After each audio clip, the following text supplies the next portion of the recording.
ይሄን የስክሪን ስራ ለምን መረጥን ከተባለ ኤስኬ ሞባይል ከየት ተነሳ፣ ምን አጋጠመው፣ እንዴት እዚህ ያለበት ቦታ ሊደርስ ቻለ የሚል ትልቅ ህልም ነበረው መጀመሪያም ላይ ማለት ነው። ከፊልም ቤት የተነሳው እኔ የራሴን ሱቅ ወይም ደግሞ የኛን ሱቅ ከመከፈቱ በፊት ኤስኬ እኔ ሌላ ሰው ጋር በነፃ ስራ ነበር ሰፈር ውስጥ ማለት ነው። ማንም ሰው ሊያምን ይችላል ወይም ደግሞ ላያምን ይችላል።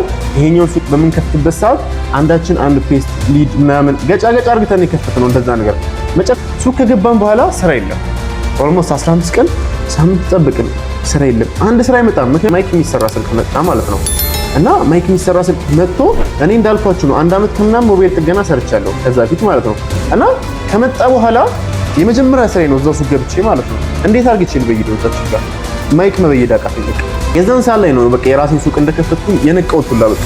ቺጋ ሰይድ ዚያድ እባላለሁ የኤስኬ ሞባይል መስራች ሲሆን ዛሬ ላይ እንግዲህ ኤስኬ ሞባይል በደንብ እየተንቀሳቀሰ ያለው በሞባይል ቤት ዘርፍ ሲሆን ሌላ የሚንቀሳቀስባቸው መንገዶች አሉት። ነገር ግን እናንተ በደንብ የምታውቁት በሞባይል ቤቱ ነው ማለት ነው። ሶ ሞባይል ቤትም ሲባል ደግሞ ሃርድዌር አለ፣ ሶፍትዌር አለ እና ደግሞ ስክሪን ግላስ ብለን ደግሞ እኛ አንድ ከፍለ ነው የራሳችንን ብራንድ ይዘን እናድግበታለን ብለን ስክሪን እና ስክሪን ግላሶች ላይ ነው ፎከስ አድርገን ለብዙ ጊዜ ሰራ ነው ማለት ነው። ሶ አንደኛ ይሄን የስክሪን ስራ ለምን መረጥን ከተባለ የመረጥንበት ምክንያት ምንድነው? አንድን ነገር ፎከስ አድርጎ መስራት፣ አንድን ነገር ላይ በደንብ መታወቅ ለውጥ ያመጣል የሚለውን አምነንበት የተወሰኑ ቻሌንጆች ነበሩ። እነዛን ቻሌንጆች አልፈን ኤስኬ ሞባይል ዛሬ ደረሰበት ደርሷል አልহামዱሊላህ። ነገር ግን ኤስኬ ሞባይል ከየት ተነሳ፣ ምን አጋጠመው፣ እንዴት እዚህ ያለበት ቦታ ሊደርስ ቻለ የሚለውን ደግሞ ወደ ኋላ ተመልሰን እንመልከት እስኪ። በመጀመሪያ እዚህ ጋር ስንት ሰዎች አላችሁ? የተወሰኑ ሰዎች አላችሁ። በቻላችሁት ያክል ይጠቅማል ብላችሁ ለምታስቡት ሰው ይሄኛውን ኢንቫይት ሼር አድርጉለት ይሄኛውን ላይቭ። እናም ደግሞ እዚህ ጋር ያላችሁት ላይ ሜቢ አንድ ነገር ሊጠቅማችሁ የሚችል ነገር ላወራ እችላለሁና በቻላችሁት ያክል እጃችሁ ላይ የሚመቻችሁ ከሆነ ደብተርና ስክሪፕቶ ይዙ፣ በጣም አሪፍ ነው። ወደ ጅማሮ ስንሄድ ኤስኬ ሞባይል በመጀመሪያ ያደረገው አንድ ነገር ቢኖር ምንድነው? ትልቅ ህልም ነበረው መጀመሪያም ላይ ማለት ነው። በጣም ብዙ ጊዜ ብዙዎቻችን ወይም ደግሞ የተወሰኑት ሰዎች የሚያደርጉት ነገር ምንድነው? ወደ ቢዝነሱ ከመግባታቸው በፊት ቢዝነሱን መጀመሪያ አእምሯቸው ላይ ነው የሚስሉት። ከዛም በኋላ ነው ወደ ቢዝነሱ የሚገቡት ማለት ነው። ኤስኬ ሞባይል ገና ከመመስረቱ ቋሚ ከመያዙ በፊት ከ2 ዓመት ከምናምን ጊዜ በፊት የራሱን የሆነ ትልቅ ህልም አስቀምጦ ነበር ማለት ነው። ይሄም ትልቅ ህልም ስላችሁ ምንድነው? ይሄን ያህል የተካበደ ሳይሆን የዛሬ 5 ዓመት እንደዚህ ቦታ ብደርስ፣ 3 ዓመት እንደዚህ ቦታ ብደርስ ብሎ የራሱን እቅድና ህልም አስቀምጦ ነበር ገና ወደ ጉዞ ከመግባቱ በፊት ማለት ነው። እኔ በጣም ብዙ ጊዜ ዛሬ ላይ ለመግባታችን ዛሬ ላይ እዚህ ቦታ ለመድረሳችን ምክንያት ይሆናል ብዬ የማስበው መጀመሪያ ያስቀመጥነው ግባችን ነው ብዬ አስባለሁ። እዚህ ሀሳብ ላይ ምንድነው ይሄ ሀሳብ ከ3 ጓደኛሞች እንደ ቀልድ የወጣ እና በፊልም ቤት ሂሳብ ደግሞ ታስቦ ፊልም ቤት እንክፈት በሚል ሀሳብ ታስቦ የተነሳ ሀሳብ ነው። ደብተሮችንም ቢሆን ባሳያችሁ ለምሳሌ ከድሮ በፊት የጻፍናቸው ብዙ ነገራቶች አሉ እና እነዛ ነገራቶች ላይ ምንድነው ያደረግነው ለ2 ዓመታት ያክል ስራ ላይ ቢዝነስ ላይ ሳንገባ ብዙ ነገራቶችን አሳልፈናል። ቢዝነስ ላይ ሳንገባ ማለት ነው። ይሄ ማለት ምንድነው የሚያመላክተው? ወደ ተግባር ለመግባት 2 ዓመት ፈጅቶብናል ማለት ነው። ኤስኬ ሞባይል ላይ እንደቀላሉ በቃ የሆነች ትንሽዬ ዕቃ እስክንገዛ ማለት ነው። ነገር ግን ከ2 ዓመታት በኋላ 2 ዓመታቱ ሙሉ ሲብላላ ነበር። በየሳምንቱ በምንገናኝበት ሰዓት ይሄን ብናረግስ የሚል ሀሳብ ይብላላበት ነበር እና ቀደም መሐመድ ምን ጠቅሰህ ነበረ? የተለያዩ ሚዲያዎች ላይ ዩቲዩቦች ላይ የተወሰነ ጊዜ አይቻለሁ ብለህ ነበር። በዛ ሰዓት ምንድን ነበረ እንደዚህ አይነት ትሬኒንጎችን እመለከት ነበረ። ማለት እንደ አእምሮ ስናየው ለምሳሌ በጣም ብዙ ሰው ይሄ ነገር ላይመቸው ይችላል። ማለት እንደዚህ አይነት ቻሌንጆች ላይወድ ይችላል። ለምሳሌ ትልቅ ሀልም ምናምን መቀበል ሞቲቬሽናል ምን በሚለው በጣም ብዙዎቻችን ጆሮዎቻችን ደንቅሮን ይችላልና ጭራሽ ደግሞ ማይመቸውም ሰው ደግሞ እንደዛም ነበረ። ነገር ግን እኔ በሰዓቱ ወይም ደግሞ እኛ እንደዚህ አይነት ይመቸን ነበር እንደዚህ አይነት ፕሮግራሞች ማለት ነው። እዛ በምንሄድበት ሰዓት ለኔ በጣም ትልቅ ጥቅም ጠቅሞኛል። ይሄ ማለት ምንድነው? ያን ፕላን ካቀድነው በኋላ ያኛውን ፕላናችንን ለብሶ ነበር የምናገኘው። ኤስኬ ሞባይል የምትለዋን ስሟን ከመሰረታ ጀምሮ ምንም ነገር ሳይኖረው ኤስኬ የሚለው ብራንዱ ላይ በጣም ነበር የምንተማመነው ማለት ነው። ምንድነው ያደረግነው? ለ2 ዓመት ከተብላላ በኋላ የራሳችንን ፕላን አውጥተን ልንንቀሳቀስ ስንል ግን ፕላኑ በጣም ከባድ ነበር። ማለትም ዛሬ ላይ ሆነን ነገ ልናደርገው የምንችለው ነገር ነው፣ ግን ጉዞ መጀመሩ በጣም ከባድ ነው። እንዳልኳችሁ ነው ከፊልም ቤት ነው የተነሳው። ፊልም ቤት ከተነሳ በኋላ ከዛ በኋላ ወደ ጥገና እንቀይሮ ተባለ። ከጥገናው በኋላ ዲሽን ጨምርበት ተባለ። ነገር ግን እንደዛ ተብሎ በጣም ከባድ ነበር። ያደረግነው ምንድነው? በ2 ዓመት ሀሳቡ ሲብላላ ምንድነው ያደረግነው? መጀመሪያ በሌላ ቪዲዮ አይታችሁ ከሆነ ምንድነው እኔ የራሴን ሱቅ ወይም ደግሞ የኛን ሱቅ ከመከፈቱ በፊት ኤስኬ እኔ ሌላ ሰው ጋር በነፃ ስራ ነበር ሰፈር ውስጥ ማለት ነው። ይሄ የሚሆንበት ምክንያት ፕላን ነው። ለምሳሌ የዛሬ 5 ዓመት ኤስኬ ሞባይል በኢትዮጵያ ደረጃ እንዲ ቢሆን ደስ ይለናል ብለን ፕላን አስቀምጠን አይደለ? ከዛ በኋላ ምንድነው ያደረግነው? ቀጥታ ሰፈር ውስጥ ሄደን አንድ ሞባይል ጥገና ቤት ነበርና ራቅ ያለ ጓደኛችንም ቢሆን ሄጄ ምንድነው ያደረኩት? ቀጥታ እዛች ጋር ሞባይል እንዲያስተምረኝ። በዛ ሰዓት ብሎሮች ሲመጡ ዲሲዎች ሲመጡ እገዛለሁ። በቃ እንደምንም ብር እየተወዳደርኩኝ ተፍተፍ እየተባለ ተጀመው 3 ነን ብያቸዋለሁ። ገጫ እያደረግን ሁላችንም ስኩል ላይፍ ላይ ስለነበረን ከባድ ነው ያ ሳንቲም። ግን እንደምንም ብለን እቃዎቹን ገዛዛን። ምን ገዛዛን? ብሎሩን ገዛን። ዲስፕሌይ ከሰው አገኘን፣ ዲስፕሌዩን ገዛን። እንደዛ የተመሳሰሉ እቃዎችን ከገዛን በኋላ ምንድነው መጨረሻ ላይ የቀረብን? የቤት ክራይ የሚባለው ነገር ነው። የቤት ክራይ የሚባለው ላይ ለምሳሌ እኛ የለመድነው እኔ ለምሳሌ ተቀጥሬ የምሰራበት የነበረው እዛ የለመድኩበት ሱቅ የሚከፈለው ኦልሞስት 1500 መሰለኝ እና 1500 የሚከፈትበት ሱቅ ላይ ተቀጥሬ እየሰራው መርካቶ ላይ 10000 ብር የሚከፈልበት ወይም ደግሞ 20000 ብር የሚከፈልበት ሱቅ ላይ እንዴት ብዬ ነው ገባለው ብሎ ያ ነገር በጣም ከባድ ነገር ነው ማሰቡላ ማለት ነው። ምክንያቱም ያንተ አለቃ 1500 ብር የሚከፈልበት ሱቅ ላይ እየሰራ አንተ ሰራተኛ ሆነ ከስር እዛች ጋር ሄደ የ10000 ብር ሱቅ ተከራይቼ እሰራለሁ የሚለው ነገር በጣም ድፍረት ይፈልጋል። ግን እንደዚህ ድፍረት የሰጠ ምንድነው? አንደኛ ቅድም እንዳልኳችሁ የሆነ ቦታ ላይ እንገኛለን ብያለሁ አይደለ? እነዛ ቦታዎች ምንድናቸው? ሞቲቬሽናል ሊሆኑ ይችላሉ። ግን ለኛ በሰዓቱ በጣም ነው የጠቀመን በጣም ምክንያቱም ተግባር ላይ ስላልነበርን ሞራላችን ይዞልናል ማለት ነው። ያ ሞራል ደግሞ የጭፍንም ቢሆን ትልልቅ ነገራቶች እንድናስብና ሪስክ ያለው ነገር ውስጥ እንድንገባ አድርጎናል። ሶ ምንድነው ያደረግነው? እዛች ጋር እቃዎቹን ሙሉ ለሙሉ ፎቶ አለኛ ጋር የኛ ጉዞ ደስ የሚለው ምንድነው? እናንተ ያላያችሁት ጉዞ በወረቀት የተጻፈ አለ። ሙሉ ፕላኖቻችንን በወረቀት እንጽፍ ነበር ከድሮም ጀምሮ። ሲቀጥል ደግሞ ይሄን ሱቅ ስንከፍተው ማንም ሰው ሊያምን ይችላል ወይም ደግሞ ላያምን ይችላል። ይሄኛውን ሱቅ በምንከፍትበት ሰዓት አንዳችን አንድ ፔስት ሊድ ምናምን ገጫ አርግተን የከፈትነው እንደዛ ነገር። መጨረሻ ላይ ምን ቀረብን? የቤት ኪራይ ቀረብን። የቤት ኪራይ ግን ከመቅረቱ በፊት ሱቅ ይቀርብን ነበር። የዛኔ ምንድነው ያደረግነው? አንድ ላይ ሆነን የተወሰነ ገንዘብ አዋጣ። ምን ያህል 20 ሺህ ብር መሰለኝ ኦልሞስት ይመስለኛል 20 ወይ ደግሞ 25 ሺህ ብር ነው ያዋጣ ነው። እጃችን ላይ ወደ 75 ሺህ ብር ወይ ደግሞ ወደ 70 ሺህ ብር ቀረ። ቦርድ ገዛንበት ይሆናሉ። ከዛ ምንድነው ያደረግነው? መርካቶ ሄደን ሱቅ መፈለግ ጀመርን። ይሄ ግን መርካቶ ሄደን ሱቅ መፈለግ የጀመርነው ቦርድ ሳንገዛ በፊት ነበር እና 20 ሺህ ብሩንም ሳናዋጣው በፊት።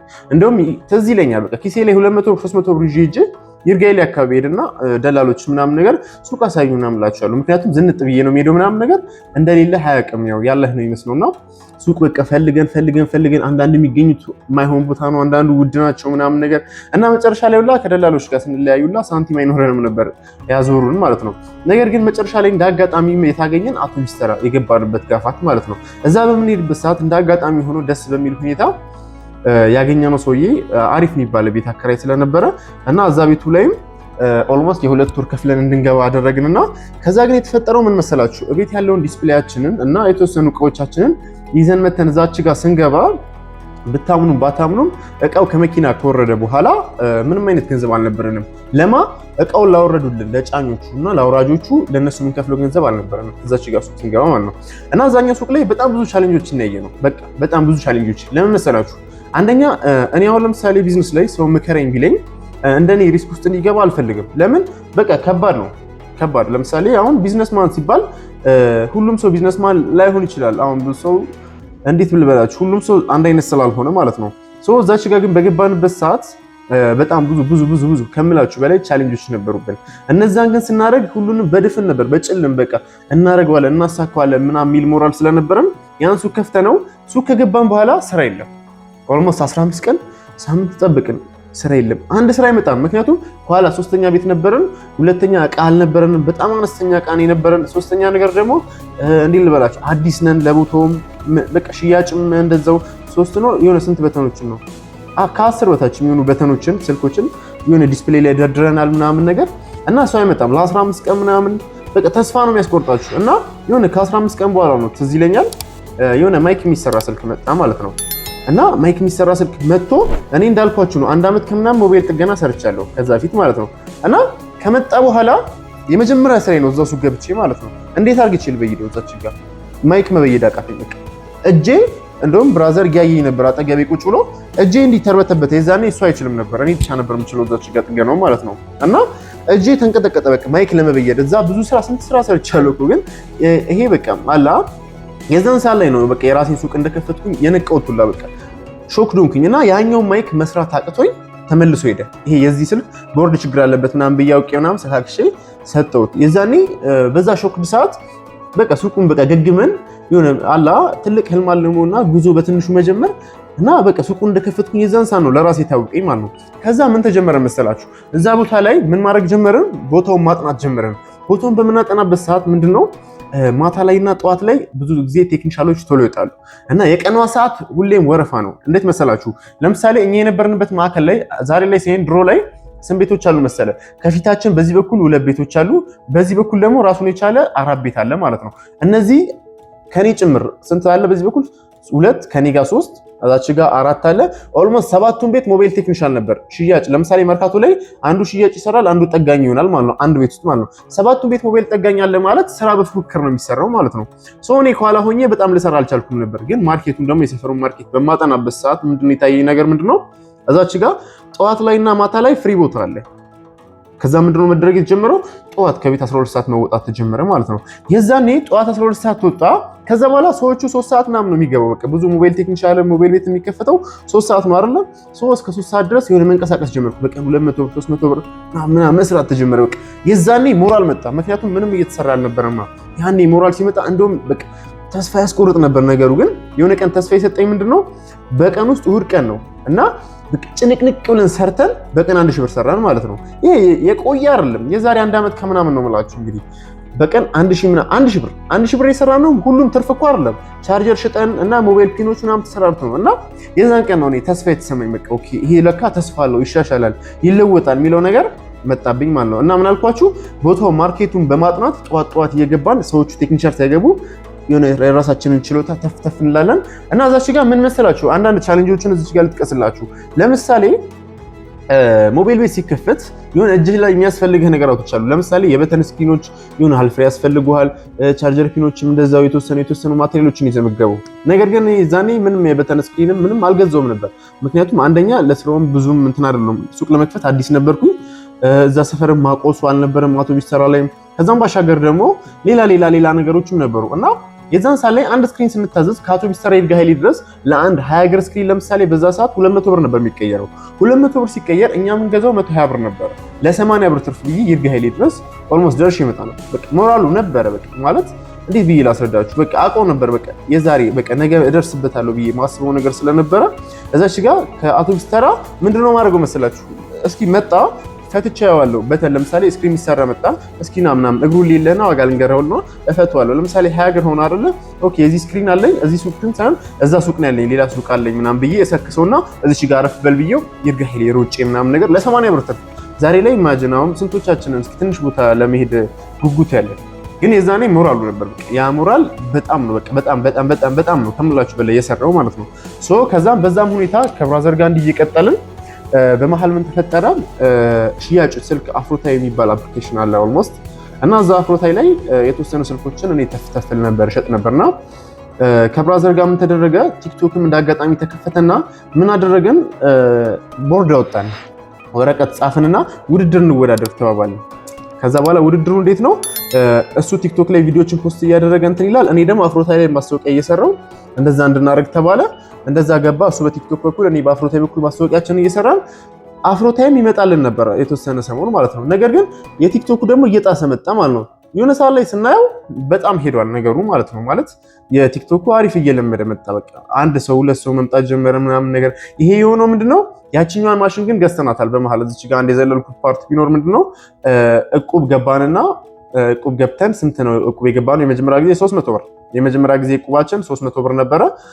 ያን 300 ብር ግን ለመግባት ምንድነው ያደረግናቸው? ካደረግናቸው ፕላኖች ውስጥ ለምሳሌ በሰዓቱ እንዳልኳችሁ ብዙ ብር አይሰራም ነበርና ያ 300 ብር እቁብ መግባት ማለት በጣም ከባድ ነገር ነው። ምንድነው ያደረግነው? 300 ብር ስንገባ ምሳ ውጭ ነበር የምናወጣው። ምሳ ከቤት መቋጠር ጀመረ። በመጀመሪያ 300 ብር ማለት ነው። እዛች ጋር 300 ብር ከቤት መቋጠር ከጀመረ በኋላ ትኩስ ነገር መጠጣት አቆመን። እንደዚህ ወጪዎቻችንን ቼክ አደረግን። ወጪዎቻችንን ቀናነስ ምናምን። ከዛ እንደምን በቃ አላህን ይዘን በቃ እንወጣዋለን ብለን 300 ብር እቁብ ገባን ማለት ነው። ዛሬ ላይ ያው ቀላል ነው። ያው ትናንትና ግን ትንሽ ከባድ ነበር ያ 300 ብር ማለት ነው። ያን 300 ብር እቁብ ከገባን በኋላ 30 ሺህ ብር ሲወጣልን ግን ይሄኛውን እንዳልኳችሁ ትንሽዬዋ ማሽን የምትሪያንግል ሆና ትንሽዬ መክፈፊያ ብቻ አለች። እሷን ማሽን ገዛናት። ማሽኗን በምንገዛ ሰዓት እዛ ሰዓት ላይ በብዙ ሰዎች ሄት ስፒች ይመጣል። ለምሳሌ እዚህ ጋፋት እኮ አይሰራ ምናምን ነገር እዚህ ገበያ የሌለበት ቦታ ላይ ለምንድን ነው ብር የምታስይዘው ምናምን ይመጣ ነበር። ነገር ግን እኛ ይሄ ቢዝነስ ተመችቶን ነበረ እና ደግሞ በቃ አላ ለራሳችን ፓሽኔተር ስለሆነበት ያን ማሽን ገዛ ነው። ያን ማሽን ከገዛ ነው በኋላ ያን ማሽን ኦልሞስት ከመግዛታችን በፊት ምንድነው ያደረግነው ስክሪኖችን ከቀየርን በኋላ ቁጭ እናደርጋለን። ለምን ያን ማሽን ስንመጣ ገፈን ያው እንገፍበታለን እና ብለን ፕላን አድርገን ነበር። ከዛ ያ ማሽን ከገዛ ነው በኋላ እዛች ጋር በጣም ብዙ እንትኖችን ማድረግ ጀመርን፣ መለማመድ ጀመርን። መግፈፍ በጣም ከባድ ነበር። የዛኔ እኛ በገዛንበት ሰዓት ስራው አዲስ ነበር። በቃ ሞባይል ስክሪን ግላስ መቀየር አዲስ ስራ ነበርና የሚያስተምረንም የለም። ዩቲዩብ በቃ በተወሰነ % እያየን አፕዴት እያደረግን ራሳችን እዛ መክፈፍ ጀመርን። ስክሪን ፌል ያደርጋል ምን ይላል በቃ እሱንም ለመሙላት ተፍ እያልን በቃ የተወሰኑ ጊዜያቶች ሄዱ በዛ ምክንያት እና ያም 30,000 ብር እቁብ ጨረስነው ምናምን ነገር። ከዛ በሁለተኛው ምንድነው ያደረግነው ትንሽ ደግሞ አየሩ መስተካከል ጀመረ። ምን ማድረግ ጀመርን መስላችሁ? ያቺኛው መክፈያ ከገዛን በኋላ በዛኛው እንገፍና በእጃችን አጥልተን እታች ይርጋ ሄሌ ደግሞ አንድ ኬቲ የሚባል ልጅ አለ እሱ ጋር ሄደን ደግሞ እናስለጥፋለን። ለምሳሌ አንድ መስታወቱ የሚሰራ ስልክ ኤቴንኤስ ወይ 12 ከመጣ 1500 ብር እናስማማዋለን። 1500 ካስማማነው በኋላ እኛ እንገፈውና አጽድተነው ግላስ ገዝተን ሄደን ኬቲ የሚባል ልጅ አለ ማሽን የነበረው እሱ ጋር ሄደን ኦልሞስት 400 ብር 500 ብር ይለጥፍልናል ማለት ነው። የዛኔ ምን ያህል ብር ፕሮፊት ይኖረናል? ቢያንስ አንድ 700 ብር 800 ብር በቃ 800 ብር በጣም አሪፍ ነው መሳት። ሁሌም ደግሞ ዛሬም ድረስ ቢሆን 800 ብር በቀን ፕሮፊት ማለት ሌላችሁ የፈለኩት እንደ መርካቶ ሳይሆን እንደ ኖርማል አሁን ሱቅ ውስጥ የሚሰሩ ከሆነ በአንድ ስልክ ላይ ይህን ያህል ከተገኘ በጣም ቤስት የሚባል ነገር ነው። እንደዚህ እየሰራን የሆነ ያህል ልጆቻችን ላይ እንቅስቃሴዎች ጀምሩ። እንዳልኳችሁ ቲክቶክ ጀምሯል። አፍሮ ታይም ደግሞ የተወሰነ ሰው ይመጣል። ለምን ፎቶዎችን ቪዲዮዎችን እየሰራው ፎቶዎችን አፍሮታይ ላይ ፎቶዎችን ቲክቶክ ላይ ደግሞ የድሮ ቪዲዮዎቻችንን ማየት ትችላላችሁ። ቀለል ያሉ ቪዲዮዎቻችንን እዛ ላይ ፖስት እናደርግ ነበር እና ቲክቶክን በቃ ትንሽ መሞቅ ጀመረ ምናምን ነገር። ከዛ ምንድን ያደረግነው የ500 ብር እቁብ የ500 ብር እቁብ በጣም ከባድ ነበር። በቃ የ500 ብር እቁብ ስንገባ እኔ ትዝ ይለኛል እኔ እንጃ በቃ ሾክድ ነው። በቃ ከከሰርንም ከሰርን በቃ ካቃተንም አቃተን ነው። በቃ ዝም ብለን ደፍረን እንግባን ያለው። ከዛ ምንድን ያደረግነው ምን አደረግን? ያን 500 ብር እቁብ ስንገባ በቀን ለምሳ ቢያንስ ከ100 ብር በላይ ማውጣት የለብንም ብለን እንደመደመን። ከዛ ምን ማድረግ ጀመርን? አቮካዶ እየገዛን ከቤት ማንኪያ መጣን እና ክዳንሳ ምናምን ይዘን መጣን ምናምን ነገር። ከዛ አቮካዶዎችንን እዛ እንትን ላይ አቮካዶ ነው ምሳ የምንበላው። ኦልሞስት አቮካዶ ደንበኛ አለን እና ያን እቁብ እንደዛ እያለን ተፍተፍ እያለን ያን እቁብ ግን ለምንድን ነው የገባ ነው 50,000 ብር ነው የሚወጣው በእንትና። ከዛ የዛኔ ኤምትሪያንግሉ ማሽን 50,000 ብር ነው ምንም አልጨመርም። በቃ እንደ ዛሬው ነበር በቃ በሉት እና ያን 50,000 ብር ለመግዛት ነው። ከዛ አንድ ወር ከ15 ቀን ከጣልን በኋላ ኦልሞስት ያኛውን እንትኑን ተቀበልን ማለት ነው። ያን ኤም ትሪያንግል ማሽኑን ገዛን ምናምን ነገር ደስ አለን ምናምን ነገር።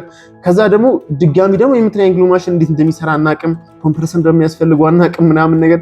ከዛ ኮምፕረሰር ለመግዛት ብቻ አንድ 10 ቀን ወሰደብን። የ4,000 ብር ኮምፕረሰር ለመግዛት 10 ቀን አልወሰደብንም። በቃ የለንማ ብር እጃችን ላይ የለም። ማሽኗን አየር ላይ ድረስ ምንም ብር ሳናጠፋበት 5,000 ብር ከሆነ ቦታ ተበድረን እንደውም 55,000 ብር ነው የገዛነው። ማሽኑ 55,000 ብር ገዛነውና ቁጭ አለ በሱ እየገፈፍንበት በብል ያወጣብናል። ነገር ግን ስራ ስንሰራ ለምሳሌ አንድ ስክሪን ግላስ ሲመጣ በድዋ ነው በቃ የዛኔ ይፈራል። በቃ ስክሪን በጣም ነበር የሚፈራው፣ ምክንያቱም አሰራሩን አናቅም ነበር። በግምት ነበር እዛች ጋር እየሰራን የነበረው ማለት ነው። እዛች ጋር በዛ ምክንያት እንዳልኳችሁ አንደኛ 500 ብር ጨረስና ድጋሚ ሁለተኛውን 500 ብርም ጨምረናል። ግን እነዛን 6 ወራት ነው 7 ወራት ምሳ አንድ ቀን ሌላ ምግብ በልተን አናውቅም።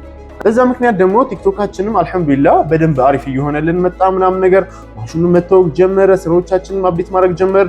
ከዛ ምንድን ያደረግነው በመቀጠል አንድ ሌላ ማሽን ጨመርን። የትኛዋን ጨመርን? እቺ ኤጅ መስሪያዋ ማለት ነው። ከርቭ ስልኮችን የምንሰራባትን ማሽን እሷን ጨመርን ማለት ነው። እሷን ስንጨምር ግን ኤጅ ስልኮችን ምንድነው ያደረግነው? ዩቲዩብ ላይ በደንብ መማር ጀመርን፣ በደንብ ማየት ጀመርን ምናምን ነገር ጀመርን። በቃ ኤጅ ስልኮች ምናምን ነገር ኤጅ መገፈፍ ምናምን ተጀመረ። ፌል ያደርጋል ይሄ ስራ። ምን መሰላችሁ እኛ እስከዛሬ ድረስ አሁን ለምሳሌ እንዳለ ነው አይደለም፣ በቃ በጣም ኪሳራ ነበር። በቃ እኛ ይሄን ስራ በምንለምድበት ሰዓት ኧረ ቢስሚላህ እኔ እንጃ። አሁን ለምሳሌ ይሄ የቤተሰብ ቢዝነስ ቢሆን እላለሁ ሁሌ የምለው ነገር ምንድነው ይሄኛው ቢዝነስ የቤተሰብ ወይም ደግሞ የኛ ቢዝነስ ባይሆን የቤተሰብ ቢዝነስ ነው ቢሆን ኖሮ መቀጠል አይችልም ነበር። ምክንያቱም የት አደረግከው ገንዘቡን የት ሆነ እንዴት ሆነ የሚባለው ነገር አለ። እኛ እያየነው በቀን ውስጥ ለምሳሌ እንደቀላሉ በአንድ ቀን ከ10 ሰዓት እስከ 12 ሰዓት ብቻ ወደ 36,000 ብር ከሰራለሁ። 36,000 ብር ግላስ እየተሰራ ማለት ነው። የሚያጋጥም ነገር አለው። በቃ ግን ይሄ ሁሉ የሆነበት ምክንያት ምንድነው? እስኪሉ አልነበረንም። እኛው ደፍረን ነው በቃ ገግመን ሰግተን በታየን ልክ ነው በቃ ምን ሄድ እና አንድን ችግር ለማግኘት ብዙ ጊዜ ኪሳራ ያከስረናል። በቃ አንድ ኪሳራ ሲከስር ምኑ ጋር የከሰረው የሚለውን ታየዋለህ። በቃ ከዛ ቀጣይ አትሳሳትበት፣ ሌላ አንድ ኪሳራ ቀጣይ ይመጣል። በእንደዚህ አይነት መልኩ በቃ ብዙ አይነት ነገሮች እየሞካከረ ምናምን ተፍ እየተባለ አልহামዱሊላህ መጣን። ከዛ ወደዚህ ሱቅ አገባባችን ደግሞ ልንገራችሁ። እዛ ጋፋት ላይ ስቴብል ሆነ፣ ከስተመር በደንብ መምጣት ጀመረ። ደንበኞች ነበሩን፣ ስራ በደንብ ነበረን። ግን መሀል ላይ ምን ይፈጠር ነበር? ደንበኛ ይመጣና ደንበኛ አዛች ጋር ከስተመሮች በዝተው መንገድ ይዘጋል ምናምን ነገር። ከዛ ከጎረቤት ጋር ትንሽ በቃ የሆነ የመደባበር ሙድ አለ፣ እንደዛ መምጣት ጀመረ። እኛም ደግሞ ሱቅ ውስጥ ጨምረናል፣ ብራዘሮችን ጀለሶችን ምናምን ጨምረናል። ይሄ የሚሆንበት ምክንያት ምን መሰላችሁ? ለምሳሌ እኛ አምነንበት እየተጓዝን ያለነው መንገድ ካለ አንድ የቢዝነስ እንትን ልንገራችሁ፣ አንድ ማምንበትን ነገር ማለት ነው። ለምሳሌ እኔ ቢዝነስ ዛሬ ጀምሬ የሆነ ቢዝነስ ላይ እየሰራው ለብቻዬ የምሰራ ከሆነ ዛሬ ላይ ብዙ ገንዘብ አገኛለሁ፣ ዛሬ ላይ ማለት ነው። ነገር ግን ነገ ላይ ስራው እየሰፋ ሲመጣ ከስራው እኩል ሲስተምን እየሰፋው መሄድ አልችልም። ነገ ላይ መውደቅ አይቀርም፣ ወይ ደግሞ ዛሬ ላይ እንዳለሁበት ነገ ላይ መገኘት ያልቀርም አላድግም። ብዙ ጊዜ ብዙ ሰው ጋር ችግሩ ምን መሰላችሁ? ሞባይል ቤት ከፈተ ለምሳሌ አይደል? ያ ሞባይል ቤት እየሰራ ሁሌ ለራሱ ነው የሚያገኘው። አንድ ሰው ሊቀጥር ይችላል፣ ግን ከዛ በላይ አያደርገውም። በቃ ብዙ ጊዜ ማለት ነው ለራሱ ነው የሚሰራው፣ ለራሱ ነው ገንዘቡ የሚያገኘው፣ ለራሱ ነው የሚጠቀመው። ይሄ ምንድነው? በጊዜው ብዙ ገንዘብ ሊያገኝ ይረዳዋል። ግን ነገር ግን እየሰፋ ሲመጣ ብዙ ነገራቶች ከፍ እያሉ ሲመጡ ኮንትሮል ማድረግ አይችልም ማለት ነው። ይሄን ነገር ስላመንበት ጓደኞቻችንን ከኛ ጋር አብረን እናሰራለን ማለት ነው። ሰው በተጨመረ ቁጥር ሲስተም ካለው እያደገ ነው የሚመጣው። እያደገ መጣ ማለት ብዙ ሲስተሞች ነው በቃ የሚዘረጉት እና የሚመጡ ትላልቅ ስራዎችንም ሃንድል ማድረግ እንችላለን ማለት ነው። እንዳልኳችሁ ቅድም ስራው አሪፍ ነበር፣ ስቴብል ነበር እዛ፣ እኛም በደንብ እየሰራን። በመሃል ግን አዲስ ቻሌንጅ ያስፈልጋል። ሁሌ ፕላናችንን አፕዴት ማድረግ አለብን። በመጀመሪያ ኮንሲስት መሆን አለብን። ሁሌም ቢሆን መጽናት አለብን። በቃ እንደርሳለን ብለን። ምክንያቱም እነዚህ መሃል ላይ የሚመጡ ቀናቶች አሉ፣ ተስፋ የሚያስቆርጡ በቃ ይቅርብኝ እንዴ ምናምን፣ ይሄ ነገር ለኔ አይሆንም እንዴ ምናምን ነገር ባቆሙ ይሻላል እኮ እንዲህ ከምጨነቅ ምናምን እንትና እንዲህ ያገኙ አይደል ያስብልሃል በቃ። ምክንያቱም አዲስ ነው የመረጥነው ነገር። ግን እነዛ ቀናቶች ኮንሲስተንስ ሆነን ማለፍ ችለን ከዛ በኋላ ደግሞ እንዳልኳችሁ እዛች ጋር አየሩ በበዛበት ሰዓት ደግሞ ሌላ አዲስ ቻሌንጅ ማለት ነው። ቻሌንጁ ምንድነው? ሰፋ ያለ ቦታ ላይ አድርገን ከስተመሮቻችንን ፍሪደም አግኝተው እኛም ፍሪደም አግኝተን እንስራ። ግን ሲሆን የት ነው አሁን የገባነው? ከረሜላ ህንፃ ሶስተኛ ፎቅ ላይ እስኪ ሞባይል ቤት እስኪ እንዴት ነው ለምሳሌ ኢማጂን የምታደርጉት? ከስተመር ከሌላችሁ ወይ ደግሞ ከስተመር ስራችሁ ላይ ማትተማመኑ ከሆነ ሶስተኛ ፎቅ በጣም ከባድ ነው አይደል? ግን ወደዛ ቻሌንጅ ገብተን ያን ሱቅ ስንከፍተው ግን ቲክቶክን ይከዳል። እኔ የምለው እንደዛ ቲክቶክን ይከዳል ነው የምለው። ምክንያቱም እኛ ኦንላይን ነው የምንሰራው፣ ሙሉ 100% ኦንላይን ነው የምንሰራው፣ ቲክቶክ ላይ ነው የምንሰራው ስራዎቻችንን ማለት ነው። ሱቅ ቀየርንም አልቀየርንም ከስተመር መምጣት አለበት አይደል? ሱቅ ቀየርንም አልቀየርንም ማለት ነው። ነገር ግን ከዛ ሱቅ ለቀን እዚህ ሱቅ ስንመጣ ቢያንስ ለ15 ቀን ያክል ጭር ብሏል። ለ3 ሳምንት ከ15 ቀን በላይ 3 ሳምንት ቢሆን በቃ ጭር አለ በመሃል። ድጋሚ ደግሞ አሁንም እዛ እኮ አሪፍ ነው። ደግነቱ ምን መሰላችሁ? አንድ ታሪክ ልንገራችሁ። ያ ታሪክ በድሮ ጊዜ አሜሪካኖች ያደረጉት ጀብድ ነውና፣ በነገራችን ላይ ስለ ቢዝነስ በደንብ ማወቅ የምትፈልጉ ከሆነ የጦርነት ፊልሞችን ሆነ ወይ ደግሞ የጦርነት መጽሐፎችን ማንበብ በጣም የሚገርም ነው። ይሄ አንድ ታሪክ ልንገራችሁ። ያ ታሪክ ምንድነው? አሜሪካን ላይ ነውና አሜሪካኖች ሊዋጉ ወደ የሆነ ሀገር ይሄዳሉ እና እዛ ሀገር ላይ በጀልባ ነው የሄዱት፣ በመርከብ መርከባቸውን አውርደው እዛ ከተማ ሲገቡ አሜሪካኖች ትንሽ ናቸው፣ እነዛ ግን በጣም ብዙ ናቸውና ብዙዎቹ ማፈግፈግ ጀመሩ፣ ወደኋላ መመለስ ጀመሩ። የዛኔ ዋናቸው ካፕቴናቸው ምንድነው ያደረገው? የተወሰኑ ጋርዶችን ወደኋላ ላከና የመጣንበትን መርከብ ድምጥማጡን አፈንዳዋለው ማለት ነው። የዛኔ ሄደው ሲያፈነዳው ምንድነው የቀራቸው? ለምሳሌ እዛ ሄደው ተከበዋሉ፣ ተወሯሉ፣ ከኋላ መመለስ አይችሉም። መርከቡ ደግሞ እንትን ብሏል። ምንድነው አማራጫቸው? ወይ መሞት ነው ወይ ደግሞ መኖር ነው ማለት ነው። ምን ለማለት ፈልጌ ነው? ካሸነፉ መኖር ይችላሉ፣ ከተመለሱ ይሞታሉ፣ ከሄዱም አለመጣላት እንትን ካሉ ከሸሹም ይሞታሉ። ያላቸው አማራጭ ምንድነው? መሞከር ብቻ ነው፣ በቃ መጣላት ብቻ ነው። እኛም ይሄኛውን ስትራቴጂ ነው የተጠቀምነው። ከዛ ሱቅ ያን ሱቅ አስቀምጠን ይሄኛውን ሱቅ መክፈት እንችል ነበር እንደ ብራንች ማለት ነው። ነገር ግን እንዳልኳችሁ ለ3 ሳምንታት ያክል ከርቶናል ብያችኋለሁ። የሱቅ አይደለ እዚህ ጋር አየር በጠፋበት ሰዓት እዛ ጋር አየር ሲበዛ የሆነ በቃ ወደዚህ ሊድ የሚለው ነገር በጣም ነበር ግራም ያጋባል። ያን ግን አጥፍተነው ስለመጣን መመለስ የሚባል ነገር የለም። በቃ ሪስኩ ምንድነው? ወደቅን ነው፣ ዜሮ እንገባለን። በቃ ትናንትና ያልነበረን ሰዎች ነን። ዛሬ ባይኖረን አይደንቀንም። በቃ መምጣት እንችላለን፣ ነገ ላይ ማደግ እንችላለን። ካደግን ደግሞ በደንብ ያሳድገናል ብለን ወደዚህ ሱቅ ያኛውን ትተነው 100% ዘግተነው እዚህ ጋር ገባን ማለት ነው። እዚህ ጋር የተወሰኑ ቻሌንጆች ነበሩት። አልহামዱሊላህ እያለፍናቸው አሁን ላይ ያለንበት እዚህ ጋር ደርሰናል ማለት ነው። በአጭሩ ይሄን ይመስላል የኛ ጉዟችን።